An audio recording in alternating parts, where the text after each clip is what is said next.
Students, हम अपना topic पद परिचय कर रहे थे। पद परिचय में मैंने आपको बताया कि पद किसे कहते हैं और परिचय किसे कहते हैं। और पद के नाम के अंदर हम संज्ञा, सर्वनाम, विशेषण और क्रिया, ये 4 टॉपिक हम कर चुके हैं। आज मैं आपको नेक्स्ट टॉपिक समझा रही हूँ, क्रिया विशेषण। क्रिया तो आपको पता है कि जिन शब्दों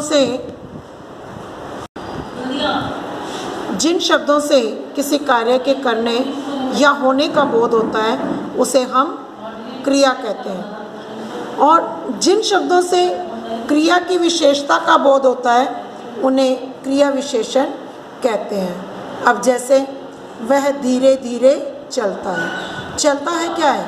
क्रिया शब्द। अब उस चलने की विशेषता क्या है? धीरे धीरे। तो धीरे धीरे क्या होगा?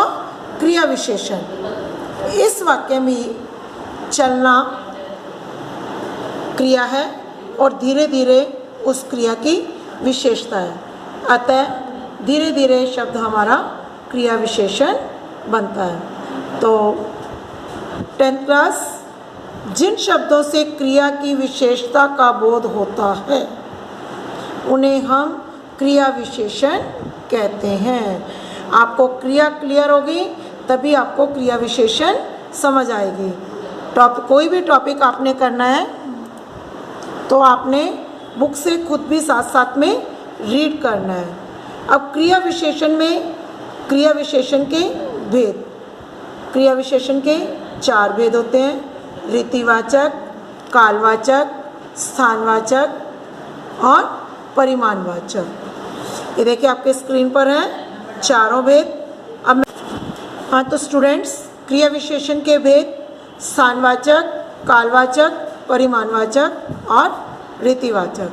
तो सबसे पहले मैं आपको समझाऊंगी स्थानवाचक। जो अविकारी शब्द किसी क्रिया के संपादित होने के स्थान का बोध कराते हैं, अर्थात जो क्रिया विशेषण शब्द क्रिया की विशेषता बताते हुए स्थान का बोध कराते हैं उन्हें हम स्थानवाचक क्रिया विशेषण कहते हैं। जैसे यहाँ, वहाँ, कहाँ, जहाँ, सामने, नीचे, ऊपर, आगे, भीतर, बाहर आदि। जैसे श्रेया गोस्वामी वहाँ चल रही है, तो स्थानवाचक के लिए अगर हम कहाँ शब्द लगाकर प्रश्न बनाते हैं, मैं आपको पहचान बता रही हूँ कि कहाँ शब्द लगाकर अगर उस सेंटेंस का हम क्वेश्चन बनाते हैं और हमें हमारा आंसर मिलता है तो वो स्थानवाचक क्रिया विशेषण कहलाता है।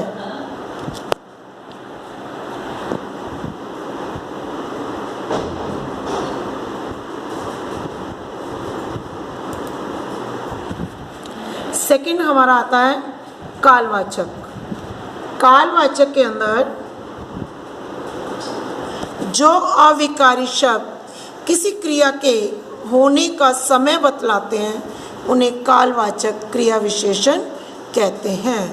अब इसके वाचक शब्द हैं जैसे परसों, पहले, पीछे, कभी, अभी तक, अभी अभी, बार बार। इसकी भी पहचान के लिए अगर हम अपने सेंटेंस के साथ कब लगाकर प्रश्न बनाते हैं और हमें अपना आंसर मिल जाता है तो वो कालवाचक क्रिया विशेषण कहलाता है।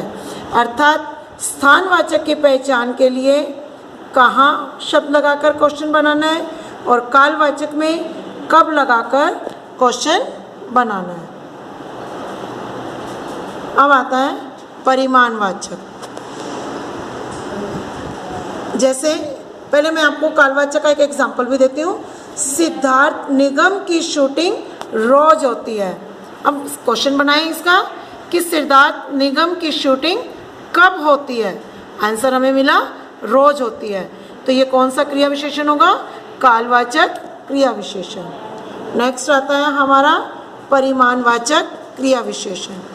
परिमाणवाचक क्रिया विशेषण जो अविकारी शब्द किसी क्रिया के परिमाण अथवा निश्चित संख्या का बोध कराते हैं उन्हें हम परिमाणवाचक क्रिया विशेषण कहते हैं। इसके वाचक शब्द होते हैं बहुत, अधिक, अधिकाधिक, पूर्णतया, सर्वथा, कुछ, थोड़ा, काफ़ी, केवल, इतना, उतना, कितना, थोड़ा थोड़ा, लगभग, एक एक करके, पर्याप्त, तिल तिल।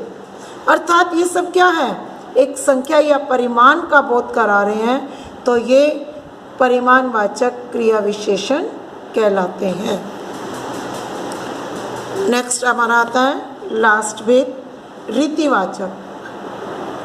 रीति से पहले हम करेंगे परिमाण का कि पहचान कैसे करें।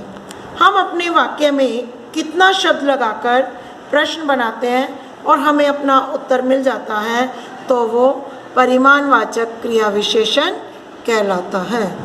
लास्ट आ जाओ पॉइंट पे, क्रिया विशेषण के भेद पर, रीतिवाचक क्रिया विशेषण। जो शब्द किसी क्रिया के करने के तरीके, रीति का बोध कराए, वह रीतिवाचक क्रिया विशेषण कहलाते हैं। रीति का अर्थ ही होता है कार्य करने की विधि, कार्य करने का ढंग। इसके वाचक शब्द होते हैं धीरे धीरे, जल्दी, रोज आदि।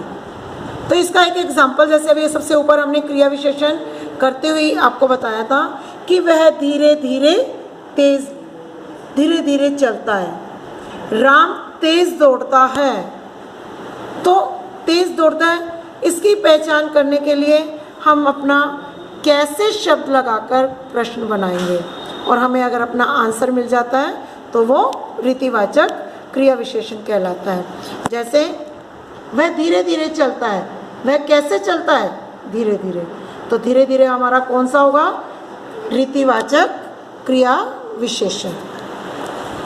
तो स्टूडेंट्स, क्रिया विशेषण की पहचान करने के लिए आपको सबसे इजी है, प्रश्न बनाइए, शब्द ध्यान में रखो कि कौन से भेद के अंदर कौन सा शब्द हमने यूज़ करना है। स्थानवाचक के लिए कहाँ, कालवाचक के लिए कब, परिमाणवाचक के लिए कितना और रीतिवाचक के लिए कैसे।